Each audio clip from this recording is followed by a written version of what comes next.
नमस्कार दोस्तों। आज की कहानी एक ऐसी तकनीक की है जिसने हजारों सालों से चले आ रहे युद्ध के तरीकों को पलट कर रख दिया। ये कहानी है बारूद की ताकत की। कैसे बारूद ने भारतीय उपमहाद्वीप का इतिहास हमेशा के लिए बदल दिया। बारूद यानी गन पाउडर 3 चीजों से बनता है: गंधक, कोयला और शोरा, जिसे अंग्रेजी में पोटासियम नाइट्रेट कहते हैं। जब ये तीनों मिलते हैं और आग लगाई जाती है तो एक जबरदस्त धमाका होता है। ये वही धमाका है जिसने तलवारों और भालों के जमाने को खत्म कर दिया। बारूद की खोज चीन में हुई थी, लेकिन यह तकनीक धीरे धीरे पश्चिम एशिया होते हुए भारत पहुंची। भारत में पहली बार बारूद का इस्तेमाल 14वीं-15वीं शताब्दी में शुरू हुआ था, खासकर दक्षिण भारत के सुल्तानों और विजयनगर साम्राज्य के बीच। लेकिन असली क्रांति आई 16वीं सदी में, जब पानीपत के मैदान में एक पूरी रणनीति के साथ बारूद और तोप का इस्तेमाल किया गया। और यही वो पल था जिसने भारत के इतिहास को नई दिशा दी। चलिए अब साल 1526 में चलते हैं। उत्तर भारत की सत्ता दिल्ली के सुल्तान इब्राहिम लोदी के हाथों में थी। सेना बड़ी थी, हाथी भारी थे और भरोसा पुरानी युद्ध प्रणाली पर था। लेकिन तभी मैदान में उतरा बाबर, एक ऐसा शासक जो सिर्फ तलवार की धार पर भरोसा नहीं करता था, बल्कि वैज्ञानिक सोच, नई रणनीति और तकनीक के साथ आया था। बाबर के पास अपनी छोटी सी सेना थी, लेकिन साथ था तोपखाना, माचिस लॉक बंदूकें और तुर्की के प्रशिक्षित तोपची जैसे उस्ताद अली कुली। बाबर ने बहुत सोच समझकर युद्ध की योजना बनाई। उसने सेना को तुलुगमा नाम की रणनीति के तहत सजाया। इससे सेना के हिस्से फ्लैंकिंग यानी चारों तरफ से दुश्मन को घेर सके और बीच में रखी तोपें सीधे आक्रमण कर सकें। अब हुआ क्या? जब इब्राहिम लोदी की सेना आगे बढ़ी तो उसे लगा कि ये वही पुरानी लड़ाई है।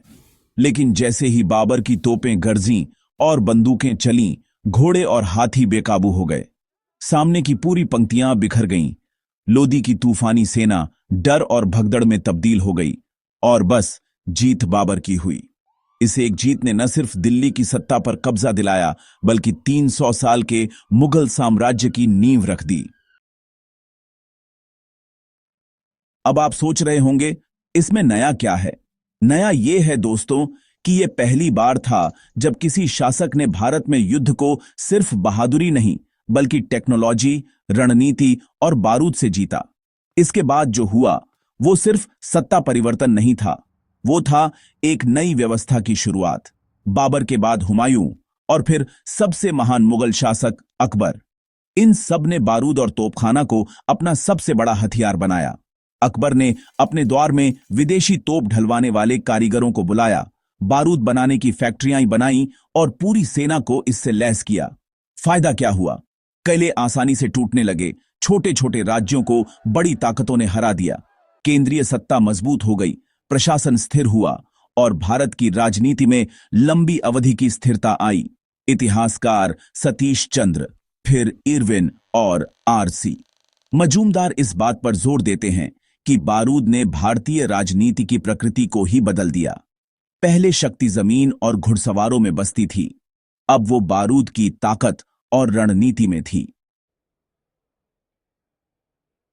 अब सिर्फ यही नहीं बदला, मुगल काल की शुरुआत के साथ ही भारत में कला, शिल्प, वास्तुकला और व्यापार ने नया रूप लिया।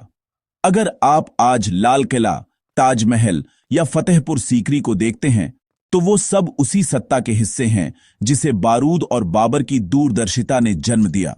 यानी कहें तो एक तकनीकी क्रांति ने सिर्फ युद्ध नहीं जीता, उसने आधे महाद्वीप की राजनीति, संस्कृति और समाज को बदल दिया।